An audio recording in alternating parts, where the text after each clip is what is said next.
Mid-America Truck Show is a tradition in our industry. This is the place where everybody comes together as one industry. This is our Daytona 500. This is our Super Bowl. I mean, it doesn't get any bigger than this. The Mid-America Truck Show for the industry, it's kind of the kickoff, it's the spring preview. We will go to this show every year. This is a great show to launch new products. We wouldn't be around if we didn't have this show.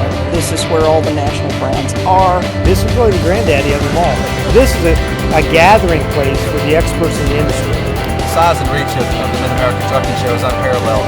I mean, this show has been going on for, decades, and it's still drawing huge crowds, still innovative. The Mid-America Truck Show has been a way that I feel that we've marketed our product and it's worked, and our company gets bigger and bigger. As a brand, we've been coming here for 20 plus years.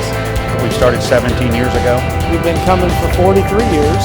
Personally, this is my 19th Mid-America. Yes, for 31 consecutive years we have been here at the Mid-America Truck Show. This is my 25th year. 28 years. We've been here for 43 years. It is the best show on earth.